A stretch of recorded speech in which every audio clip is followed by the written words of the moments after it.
Halo, selamat malam. Berjumpa kembali bersama saya Wong Ganteng Sak Donya. Mohon untuk tidak menyebutkan nama dan identitas dalam percakapan ini, karena percakapan ini saya naikkan dalam konten YouTube. Bagaimana ini? Iya, Mas. Mbak E. Assalamualaikum, Mas. Waalaikumsalam warahmatullahi wabarakatuh. Maaf nih, Mas, mengganggu waktunya. Nggak apa-apa, gimana Mbak?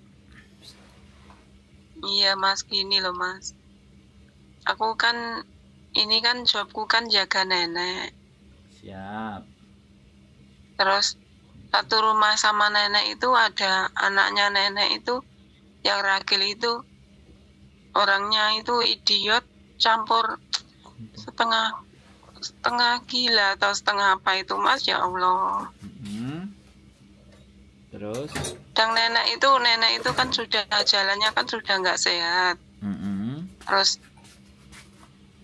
Terus yang idiot itu kalau ngamuk-ngamuk itu, ya Allah, jangan minta ampun, Mas, itu semua barang itu apa yang di depannya itu dibalang, dibanting itu, Mas. Tiap ngamuk itu aku itu nggak ada pilihan, Mas. Pasti aku nggak kuat di dalam rumah itu, aku terus pasti keluar rumah aku.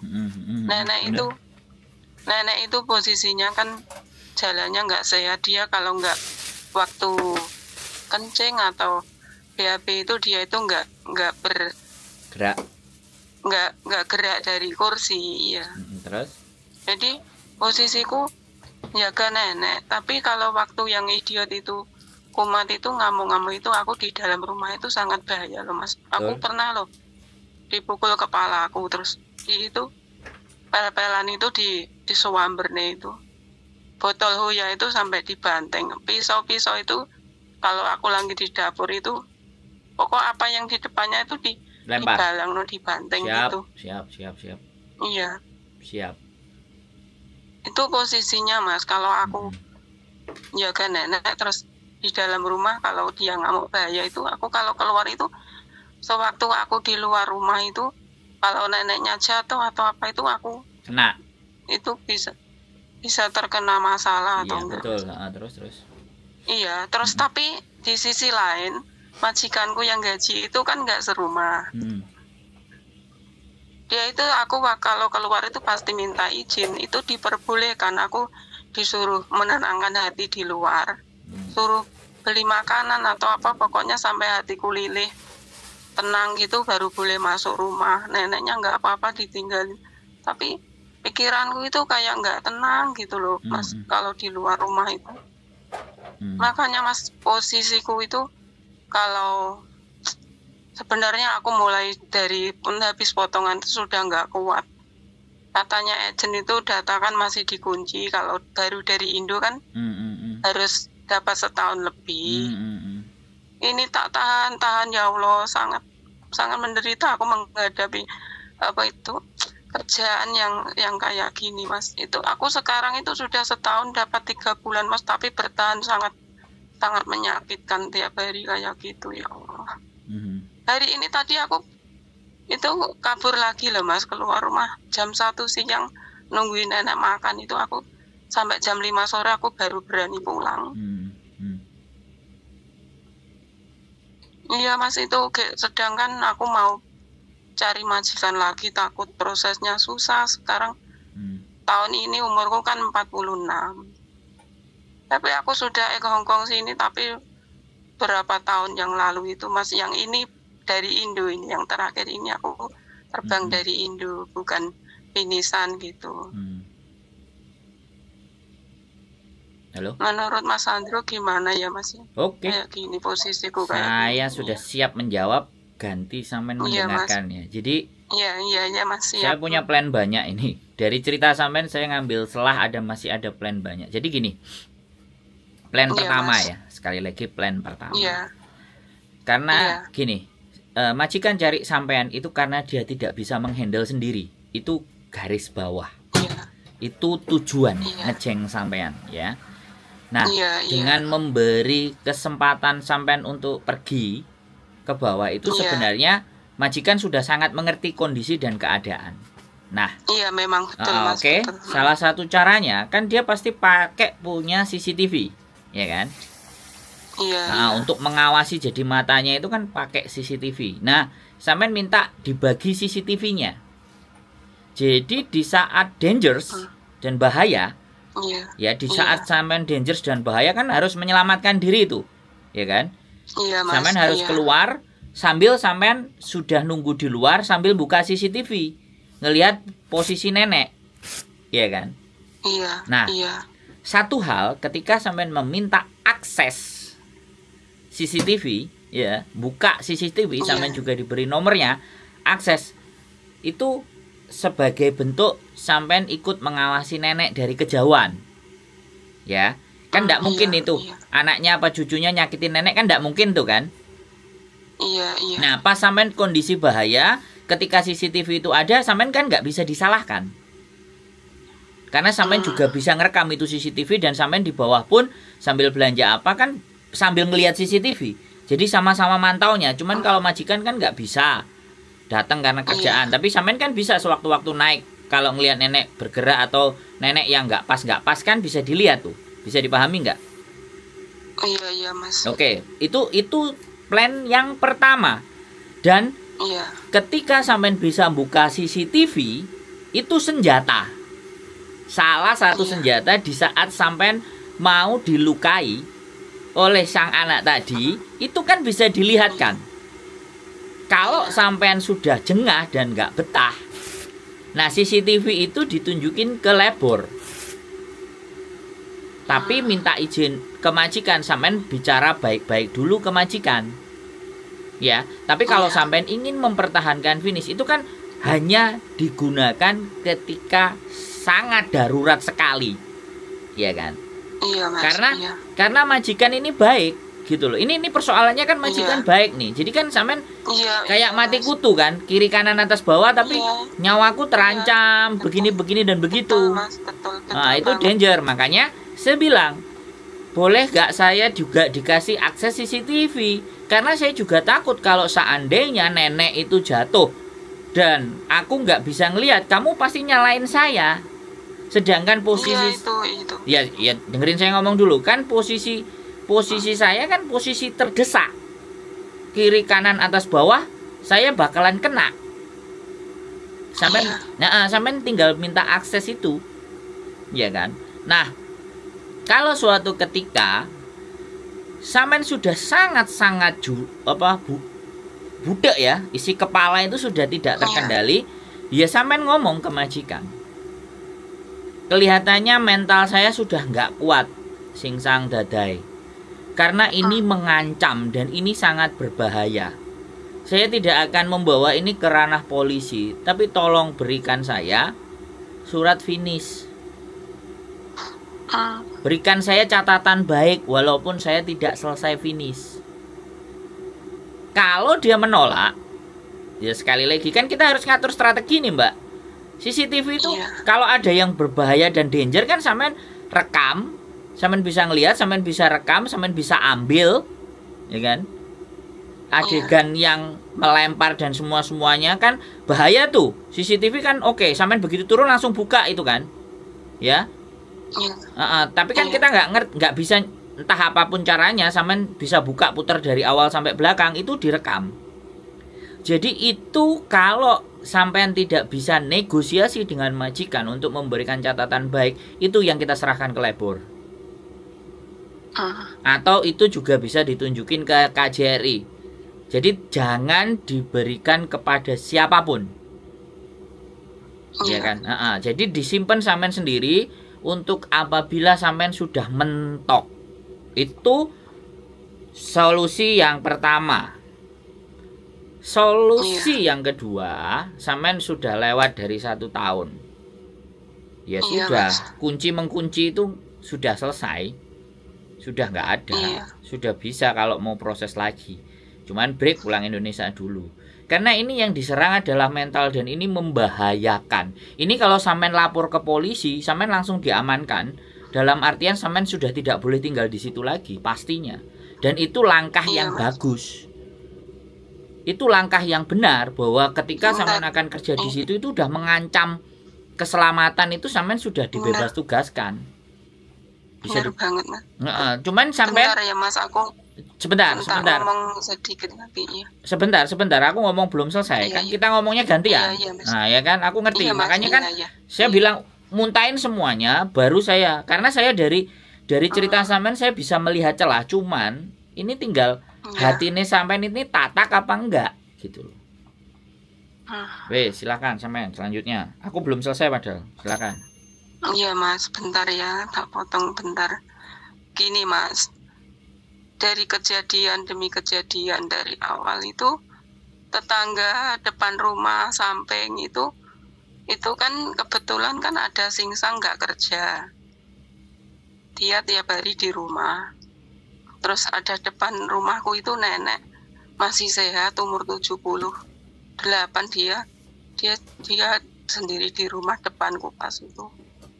Kejadian itu nenek sama singsang sebelah rumahku itu, dia pasti tahu, Mas. Dia langsung keluar. Aku setiap teriak-teriak komeng aku keluar itu. Dia itu kan, itu yang idiot itu kan lari keluar, buntutin aku toh. Aku sampai itu kaosku diseret gitu singsang ya. Depan rumah itu dia tahu, malah pernah mukul kepalaku. Dia sebenarnya nggak tega. Dia mau bantu aku melaporkan polisi waktu itu. Tapi aku waktu itu belum pegang uang. Aku takut, Mas. Aku takut masalah itu jadi panjang gitu. Aku biarlah singsang, aku tak tahan dulu, jangan lapor polisi dulu. Dia itu sebenarnya pengen bantu, dia kasihan banget sama aku. Oke. Sebenarnya mereka itu bisa jadi bukti singsang. Ya oke, Mas. Jadi gini, Mbak, kalau sudah mentok ya sudah, lepaskan. Sudah. Kalau tidak ada diskusi dan sampean tidak ingin diperpanjang, kan sampean tanya menurut sampean tadi piye, kan itu. Saya ada dua option. Ya, opsi yang pertama seperti itu, karena kalau sampean akan melaporkan dan anak itu ternyata terdata kena gangguan mental dalam persidangan dan kasus apapun, kita akan kalah tetap. Walaupun ada bukti pengeroyokan, kekerasan. Sebenarnya sekali lagi pada saat ada bukti itu, kemudian sampean telepon polisi, kemudian saksinya ada di depan, itu kelar. Sampean masih bisa cari majikan lagi. Iya, Mas. Iya, tapi karena sekali lagi sampean butuh duit. Karena gini, nyawa di Hongkong itu berharga, Mbak. Jadi kalau sampean ceritanya seperti itu dan di depan rumah mau memberikan kesaksian, ya sebenarnya nggak ada masalah. Cuman ini kan persoalannya sampean baik sama Dadai sama singsangnya. Kalau baik artinya kan semuanya bisa didiskusikan. Tapi karena sampean butuh duit, ya piye aku terusan ngomongi. Nah, kalau sekarang udah mentok dan sampean sudah 1 tahun lebih 3 bulan, ya sudah, nggak apa-apa. Mau break silahkan, mau melaporkan silahkan, mau bicara baik-baik ke majikan juga boleh. Intinya udah, hatiku udah nggak kuat, nggak sampai, dan aku nggak mau mati sia-sia. Kalau ataupun nggak mati, aku kena trauma, aku kena depresi, aku kena stres. Karena trauma ketakutan yang berlebihan, dan itu membahayakan psikologi saya. Sampean ngomong baik-baik itu sama Dadai dan singsangnya. Aku kalau mikir duit aja, lama-lama aku juga ikut gila.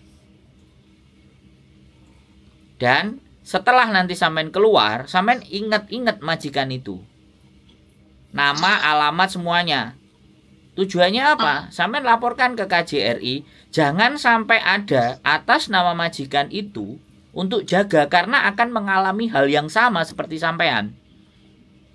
Ya untung kan tidak mati. Jadi sampean menyelamatkan jiwa-jiwa berikutnya yang akan datang ke situ. Ya, betul, Mas.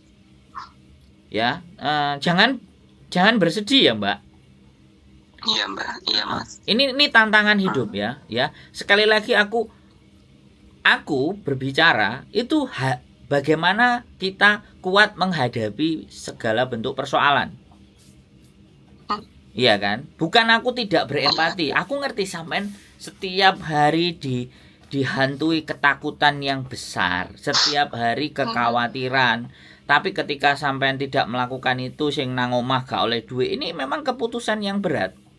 Tapi hari ini dan besok sampean bisa langsung ngomong ke Dadai Singsang untuk selesai, nggak apa-apa.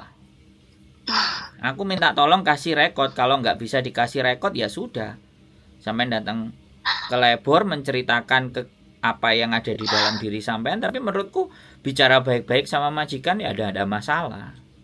Aku nggak mau otakku juga rusak, terganggu, dan hidupku penuh dengan ketakutan, tidak nyaman. Duit hanya segitu, mau 6.000 7.000, kalau nyawa yang jadi taruhan yo nggak sepadan dong. Ya karena sampean teleponnya baru sekarang, ya sudah, saya kan berbicara ke depan nggak ke belakang. Iya Mas. Ya, jadi sekali lagi saya mohon dimaafkan.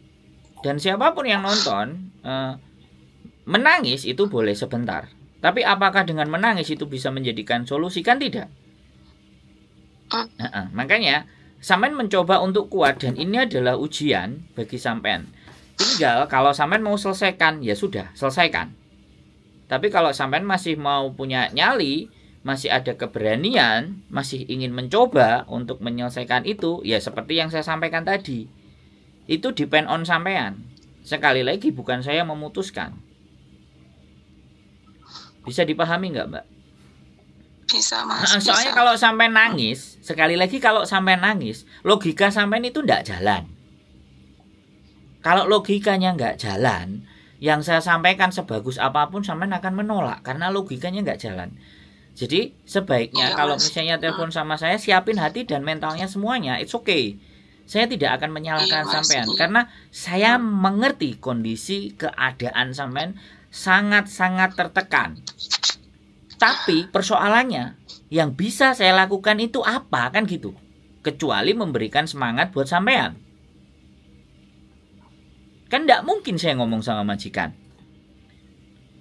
Iya benar. Iya kan, saya tidak mungkin juga gantiin hidupnya sampean, kan ya nggak mungkin juga. Yang sangat memungkinkan adalah sampean berkonsentrasi untuk berpikir, saya teruskan apa saya selesaikan di sini. Kalau saya bilang, kalau sampean mau teruskan, tadi solusinya di depan. Tapi kalau sampean selesaikan, ya sudah, sampean ngomong dan bicara baik-baik ke majikan. Bisa dipahami nggak, Mbak, kalimat saya? Bisa Mas, bisa. Sorry agak sadis. Tapi boleh, karena saya nggak ingin boleh. konten saya itu isinya tangisan, Mbak. Tangisan kesedihan. Iya, betul, Mas. Ya, kita berjuang di sini. Saya sangat Mas. bisa merasakan. Tapi kita berjuang dan bagaimana kita keluar dari arena pertempuran ini, tapi tidak sebagai pengecut gitu loh, Mbak. Itu yang saya nggak suka. Kita keluar jadi pengecut. Mas mau gitu loh. Mau tanya sedikit boleh Mas? Boleh. Silakan. Kan katanya Mas Andrew tadi kan kalau bisa kan dibicarakan ke majikan baik-baik. Seumpama majikan itu ya tetap suruh nyabar, sabar, suruh jalani dulu. Tapi aku kalau seumpama sudah sampai di titik puncak nggak kuat itu, aku seperti apa yang Mas Andrew katakan tadi, lapor ke KJRI atau ke Lebor. Ya boleh, itu Lebor boleh, KJRI boleh. Tapi sampean sebaiknya ngomong. Harus punya bukti ya. Nggak usah bukti pun nggak apa-apa. Dari sampean lapor dengan tangisan semuanya itu mereka bisa ngelihat. Oh gitu Mas. Iya, sampean kalau ceritakan akan ke bahasa Kantonis kan, ketika sampean ngomong kan dia bisa ngerasain ketertekanan sampean. Iya, itu semua. Iya, apa yang kan pasti unek-unek itu keluar semua, itu kan kenyataan. Nah, terus kalau sampean mau kuat, mau ada bukti, ya sudah, minta tolong Singsang depan rumah sama Bobo depan rumah, boleh nggak namanya siapa? Terus alamatnya ada. Sebutin aja namanya, alamatnya, yang depan rumah itu bisa jadi saksi. Aku nggak bisa memberikan saksi sama video, dan aku nggak bisa memberikan kesaksian dalam bentuk tulisan. Soalnya nggak susah. Ya, karena saya ketakutan sudah, karena itu jiwa. Saya lebih penting jiwa. Ngomong aja sama Lebor kayak gitu. Lebor akan bilang ke majikan sampean. Wong namanya orang gila. Kalau ternyata anak tersebut ternyata memang sudah dinyatakan gila, maka di pengadilan pun sampean nggak akan menang dan itu akan dangerous. Dan itulah Hong Kong, Mbak. Kalau kadang-kadang kita bekerja. Saya pernah malam hari, iya kan, jemput anak yang kayak sampean gini, ngelemparin pisau, semuanya. Jadi kalau dia habis kerja ngasih makan sama kungkungnya ditaruh di meja, sudah dia kunci pintu kamarnya, selesai. Pas dia masak di dapur, ya dapurnya semua bahan-bahan taruh di dapur, dia masak, dia kunci. Dia lihat di luar ada kakeknya apa enggak ada, terus disiapin di depan meja, terus ditutup-tutupin, sudah selesai dia masuk ke kamar, kayak gitu. Kerjaannya jumpit-jumpitan. Iya, seperti aku juga gitu, Mas. Nah, ya nggak apa-apa, sampean ceritakan. Nggak ada persoalan itu, sampean jangan takut. Kecuali sampean utangnya 10 miliar. Atau sampean pingin beli istana atau beli pesawat, aku kan nggak ngerti, bisa dipahami nggak? Iya, enggak. Oke. Halo? Iya, Mas. Ya. Ya, sekali lagi, Mbak, itu kita bicara ke depan. Iya, Mas. Wes. Gimana? Iya, Mas. Iya. Itu, Mas, itu nanti umpama aku bicara sama majikan baik-baik, nggak cuma suruh sabar-sabar, tapi karena aku sudah nggak kuat terus lapor ke KJRI atau labor, itu nanti terus ditindaklanjutkan, aku bisa ganti majikan, harus pulang Indo lagi gitu, Mas. Apa nunggu bisa boleh nunggu bisa di Hong Kong gitu? Sampean kan bilang ngoto, aku nggak kuat dadai singsang, aku masih ingin kerja di Hong Kong, bisa nggak kamu selesaikan aku dengan berikan catatan yang baik? Baik, iya. Kalau dia minta nggak bisa, kamu mesti sabar, kamu mesti selesaikan. Ya sudah, sampean nulis surat sendiri, one man notice, atau hari itu juga keluar bayar 1 bulan gaji, atau sampean lapor. Habis itu lapor ke labor. Setelah lapor ke labor, ya biar labor yang ngecek, yang mutusin, yang ngabarin dengan pertimbangan. Nggak usah 2 hari 3 hari, sampean follow up lagi ke labor bagaimana labor tentang kasus saya. Kalau labor juga nggak ngasih, ya sudah, one man notice, kelar. One man notice atau sampean mau keluar, itu bebas, pilihan sampean yang mana. Karena saya benar-benar merasakan tekanan dan depresi serta ketakutan yang luar biasa. Tapi 1 tahun 3 bulan itu istimewa menurut saya. Iya. Gak usah mati-matian. Gak usah takut, nggak dapat majikan buat saya. Selama sampean punya catatan yang baik, yang benar, yang luar biasa, dan labor mencatatkan itu untuk memberikan rekod. Ya sampean tinggal ngomong, nanti kalau ke KJRI sampean bisa ngomong, ke labor sampean juga bisa ngomong. Saya masih ingin mencari majikan lagi. Saya masih butuh pekerjaan di Hong Kong. Bisa nggak saya dikasih rekomendasi agar saya nanti di imigrasi ketika proses baik-baik saja. Makanya kan lapisan pertama adalah minta rekomendasi baik dari majikan. Itu lapisan pertama. Ketika majikan nggak bisa ngasih, ya sudah labor. Labor itu sudah final. Sampai di labor itu sudah final, keputusan final yang akan diputuskan sama labor dalam kasusnya sampean. Ini benar-benar miris. Nah, ini saya juga senang ketika sampean telepon ke saya, dalam artian saya akan mencegah seseorang itu terjadi depresi, bahkan bunuh diri. Kan bisa kayak gini, Mbak. Yang nggak tahan-tahan kayak gini, terus di rumah nggak ada duit, di rumah serba gini serba gitu. Aku mulai yo gak iso apa-apa, nang kene dadi koyo ngene wis aku tak mati. Lah itu kan dangerous. Iya. Kan kalau orang sudah depresinya sangat tinggi sekali kan, coba kemana? Frustasi kan. Nah, frustasi ini kan macam-macam. Kayak kasus cerita yang di Satin kemarin, Satin atau Maunsan aku nggak ngerti. Anaknya diem aja nggak ngomong kemana-mana, tahu-tahu lompat dari lantai gak jelas. Makanya kan tujuannya di konten ini supaya itu gitu loh. Untold story namanya, untold story. Jadi kisah-kisah dan cerita-cerita yang tidak terkuak. Ini kenapa saya semangat gitu loh. Saya bukan marah ya, Mbak. Ini saya semangat. Saya Mas, iya. Saya aku malah seneng, Mas. Ini transfer gitu loh. Transfer kekuatan dengan cara yang seperti ini gitu loh. Karena aku bukan pertapa semedi yang puluhan tahun sehingga bisa mentransfer energi. Nah, makanya dengan sampean telepon ini kan, dengan saya ngomong itu memasukkan sesuatu biar sampean kuat dan tahu bagaimana menghadapi. Karena orang kalau sudah takut, orang sudah khawatir, orang sudah depresi, tekanan yang sangat tinggi, itu bisa membabi buta dan itu berbahaya. Nah, ini yang tidak dilakukan oleh siapa, ya oleh orang-orang, karena memang ya hal kayak gini kan tidak bisa diceritain. Aku sangat terima kasih banget sama Mas Andrew sudah ngasih solusi yang maksudnya yang sangat penting banget aku dapatkan gitu, Mas Andrew. Jangan khawatir sampean nggak dapat majikan. Sudah 1 tahun 3 bulan itu sudah rekor, dan sampean lama-lama kan sudah ada. Dan sekali lagi nggak usah disesali atau nggak usah dipikirkan ke depan nanti dapat atau tidak. Itu Tuhan yang urus sudah. Ketika ujian ini bisa sampean lewati masih dengan sampean masih hidup dan masih bernafas, itu pasti ada rezeki lain dan sudah disiapkan. Nggak usah khawatir. Saya banyak dengar cerita hancur remuk, habis itu terus majikannya ngasih iPad, majikannya baik, majikan ngasih duit. Itu sudah hal-hal yang biasa. Amin. Iya, selama sampean menerimanya ikhlas gitu loh. Kan sampean ini belajar ikhlas ya. Wong disakiti terus ikhlas iki sakjane secara logika ya enggak nalar toh, bener enggak? Tapi keikhlasan yang sampean jalani ini akan dibayar. Saya percaya itu.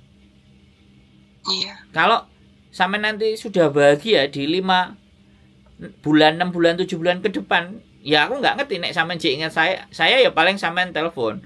Paling yo nggawa kopi apa nggawa gedang goreng nek wis oleh majikan api terus guyang-guyu, itu kan berarti oh bahagia, aku seneng kan. Iya. Mau nemuin Mas Andrew nggak pernah libur, Mas. Nah, kan yo ngono. Guyune rada keempet saiki padahal arepe ditokno keempet saiki. Lho, nah saiki wis rada akeh. Ngomong rada suwi meneh marang ngono ngakak gitu loh. Itu keahlian saya, Mbak. Orang dari sedih moro-moro duwe energi, duwe tenaga terus sebenarnya iya. Mau ngubungin Mas Andrew dari kemarin itu belum sempat, Mas. Tadi pagi Mbak Yuli telepon saya. Mbak, aku kalau belum malam nggak bisa telepon, nanti malam saya hubungi Mbak Yuli. Yeah. Aku sebenarnya dulu itu Ines terus, Mas. Malah aku pertama kali ke Hongkong itu tahun 1997 loh, Mas. Iya. Ya, it's okay. It's okay, nggak apa-apa. Jadi yang lalu sudahlah, itu menjadi pengalaman. Tapi yang ke depan kan kita tata sedemikian rupa. Karena kan gini loh, Mbak. Saya kan tidak memahami atau tidak mengerti kehidupan sampean sebelum ini. Mungkin hari-hari ini tuh membayar sesuatu yang mungkin sampean tidak sadar atau lupa atau apa, atau hal-hal apa yang menyebabkan apa yang sampean lakukan membuat orang lain mungkin tersakiti atau apa, kan saya nggak ngerti, kan bisa jadi seperti itu. Kita positif aja di situ. Iya, Mas. Karena karena bagian sekali lagi kehidupan itu nggak ada semuanya enak tok, itu nggak ada. Setiap manusia itu enak dan nggak enak itu sejalan. Tinggal di mana, tinggal di mana kita itu berpikir bahwa enak nggak enak itu ya inilah kehidupan yang saya harus hadapi. Makanya kenapa ngomong itu simple kan, diterima, diterima dengan ikhlas. Kesedihan, kesengsaraan seperti yang sampai sampaikan, nggak ada manusia kalau pikiran normal. Makanya kita harus juga bisa belajar menjadi abnormal, bahwa lah sekarang ini sudah dihadapi, sudah terjadi, dan sampean memilih untuk tetap stay di situ, berarti kan sampean menerima. Jadi seperti itu, menurut saya nggak ada masalah. Dan sekali lagi tidak ada ke depan sampean tambah remuk tambah hancur, itu nggak ada. Makanya kenapa ya saya nggak ngerti juga kenapa sampean harus dipertemukan dengan saya dan ditelepon dengan saya. Ya ini kan bukan sesuatu yang kebetulan, tapi by design. Iya, Mas. Iya. Setiap kehidupan itu by design. Makanya disinilah yang saya itu merasa sebenarnya senang ketika satu orang saja dengan nonton konten saya, dengan berbicara dengan saya, kehidupannya bisa lebih, oh iya ya, nggak sesempit ini yang saya sampaikan. Oh, yang saya alami ya nggak susah banget ya. Oh, caranya dengan begini dan begitu ya. Itu kan artinya bisa keluar dari keadaan. Iya Mas. Nah, itu sangat bermanfaat banget nasihat Mas Andrew, sama ngasih solusi yang sangat penting banget Mas. Ya Allah. Jadi seperti itu Mbak. Intinya nah, itu, aku iya. Ya, sudah sampean punya gambaran kan harus seperti apa dan harus bagaimana memutuskan kan, pasti sudah bisa memahami kan? Iya. Udah paham banget Mas aku. Siap. Nanti apa yang Mas Andrew nasihatkan ke saya, nanti saya inget-inget. Pokoknya kalau di saat situasi yang sangat terdesak gitu, saya nanti bisa bertindak apa yang Mas Andrew nasihatkan ke saya gitu. Iya. Makasih banyak ya Mas ya. Sehat selalu ya, tetap semangat ya. Iya. Pasti bisa. Amin. Pasti terlewati ini sama Insya sampean. Allah. Ya. Amin. Semoga Mas. Makasih Mas Andrew. Sehat selalu Mbak matur sembah nuwun. Amin. Assalamualaikum. Waalaikumsalam warahmatullahi wabarakatuh. Oke ya teman-teman semua ya, sekali lagi ini luar biasa loh ini. Ini bukan persoalan yang sederhana dan gampang ya. Jadi ada beberapa orang yang bilang, karena gini, kalau di saat kita ngomong dan orang dengerin kita posisi yang menangis, itu nggak konsen. Makanya kadang-kadang buat teman-teman semuanya yang mau curhat, yang kita nggak bisa menahan air mata karena itu kesedihan, nggak apa-apa ya, cuci muka dulu, istighfar dulu, semuanya beres. Kalau mau muslim ya silakan wudhu, kalau enggak ya berdoa sebentar, udah hatinya tenang silahkan telepon. Karena penting bagi saya untuk memberikan, untuk berdiskusi dengan orang yang sudah pikirannya kebuka. Kalau masih di dalam kesedihan, nikmati dulu kesedihannya, rasakan dulu kesedihannya, habiskan baru telepon ya. Kalau sedih kita ngomong, jadi seolah-olah kamu tuh ngerti ya bahwa aku itu sedih gitu. Lah terus nek awakmu sedih aku kudu piye? Kan nggak bisa begitu juga. Kan kita harus bawa orang ini keluar dari kesedihannya. Kita bawa keluar dari persoalan itu, kita bawa keluar dari masalah itu. Karena siapapun ya itu tidak bisa menyelesaikan sesuatu. Ada yang manusia hidup itu sebenarnya tidak bisa menyelesaikan sendiri, tidak bisa berdiri sendiri. Selalu harus ada orang lain. Salah satunya untuk ini. Okay, keep stay tune my YouTube channel and see you next video. Bye bye.